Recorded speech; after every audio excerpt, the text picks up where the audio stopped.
राजेश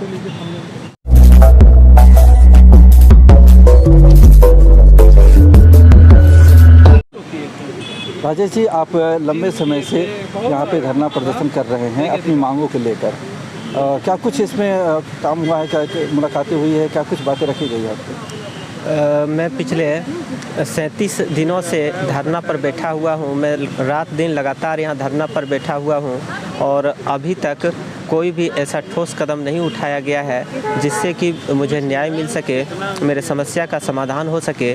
और उल्टा ये होता है कि मुझे बार बार फोर्स किया जाता है कि आप धरना समाप्त कर दीजिए, और फोर्स के बाद यदि नहीं हो पा रहा था तो मुझे बोला गया कि आपके अकाउंट में पैसा 1 लाख रुपया भेजा गया है, और पैसा वास्तव में नहीं भेजा गया था। जब मैंने अपने अकाउंट को चेक किया तो उसमें ऐसा कुछ भी नहीं था, और इस तरह से मुझे गुमराह करने का प्रयास किया जा रहा है। और इसमें से कुछ मीडिया कर्मी भी हैं। मुझे बहुत अफसोस के साथ कहना पड़ रहा है कि मीडिया कर्मी भी इस तरह के मेरे साथ व्यवहार करते हैं। यह बहुत मुझे दुख लगता है कि मैं अकेले धरना प्रदर्शन कर रहा हूँ, अकेले धरना पर बैठा हुआ हूँ, मेरे साथ कोई नहीं है। सिर्फ यदि मुझे न्याय दिला सकते हैं तो मीडिया कर्मी ही मुझे न्याय दिला सकते हैं। मुझे उन पर ही पूरा भरोसा है, और यदि वे इस तरह से करेंगे तो मुझे फिर न्याय नहीं मिल पाएगा। मुझे न्याय दिलाने में उन लोगों का, आप लोगों का और उनका भी बहुत बड़ा योगदान होगा, योगदान करना होगा, तभी मुझे न्याय मिल पाएगा। कौन फोर्स कर रहा है आपको धरना समाप्त करने के लिए? मुझे राजभवन से बार बार फ़ोन किया जाता है, बहुत बार फ़ोन किया गया कि आप धरना समाप्त कर दीजिए, और यूनिवर्सिटी की ओर से भी फ़ोन आता है, और भी बहुत सारे लोग आते हैं। यूनिवर्सिटी से भी एक प्रोफेसर आए हुए थे और मुझे फोर्स कर रहे थे, धरना समाप्त करने का बात कर रहे थे। इसके अलावा भी बहुत सारे लोग आते हैं और धरना समाप्त करने का धमकी भी देते हैं मुझे कि आप धरना समाप्त कीजिए।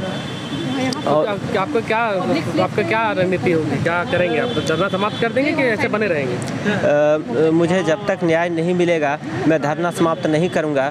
काफ़ी दिनों से अनिश्चितकालीन धरना में बैठने की वजह से आपका तबीयत भी बीच में ख़राब हो चुका था। हाँ, तबीयत बहुत अधिक ख़राब हो गया था, और मैं राजभवन भी फ़ोन किया कि डॉक्टर का व्यवस्था किया जाए, लेकिन वहाँ से कुछ भी नहीं हो पाया।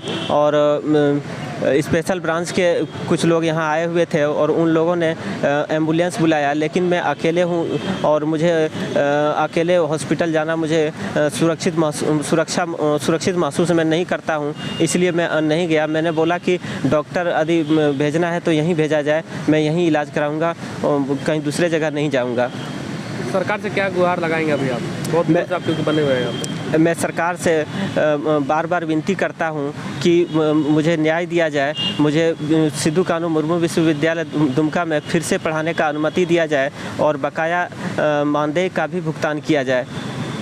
क्या रहता है, किस तरह के लोग हैं जो इस तरह के अफवाह फैला रहे हैं कि आपके अकाउंट में 1 लाख रुपया या कुछ पैसे भेज दिए गए हैं?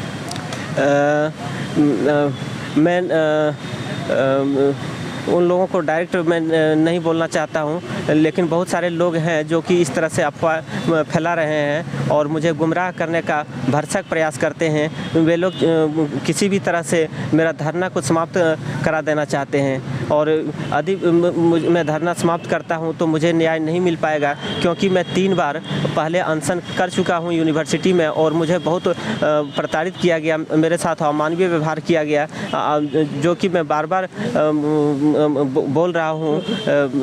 मीडिया के थ्रू मैं ये आवाज़ पहुँचाना चाहता हूँ सब जगह कि मेरे साथ बहुत अमानवीय व्यवहार किया गया, और अभी भी वही चीज़ हो रहा है। मुझे बार बार फोर्स किया जाता है धरना समाप्त करने को लेके। आप क्या सरकार से गुहार करना चाहेंगे, क्या कहना चाहेंगे आप? सरकार से मैं कहना चाहता हूं कि मुझे न्याय दिया जाए। मैं दिव्यांग हूं, 70% दिव्यांग हूं। मैं 2 बार नेट क्वालिफाई किया हूं। 1 वर्ष तक मैं सिद्धू कानू मुर्मू विश्वविद्यालय में सेवा दिया, मुझे कुछ भी नहीं मिला और सरकार को संज्ञान लेना चाहिए और मुझे न्याय दिलाना चाहिए, दिलाने का कोशिश करना चाहिए। उनके थोड़े से प्रयास से मेरा जीवन संवर सकता है, ये चीज़ उन्हें समझना चाहिए। और मेरा जो स्थानीय विधायक हैं, अभी मंत्री भी हैं, श्री बादल पत्रलेख, वे कुछ भी होते हैं हम लोगों के क्षेत्र में थोड़ा भी कुछ होता है तो वे पहुंच जाते हैं, लेकिन यहाँ मैं 37 दिनों से बैठा हुआ हूँ और मैं उनको बार बार कॉल करता हूँ लेकिन नहीं उठाते हैं। मैं 15 बार, एक दिन में 15 बार भी कॉल करता हूँ लेकिन वे फ़ोन नहीं उठाते हैं। तो मैं चाहता हूँ कि वे संज्ञान में लें इस मैटर को और मुख्यमंत्री महोदय भी इसे संज्ञान में लें और मुझे न्याय दें।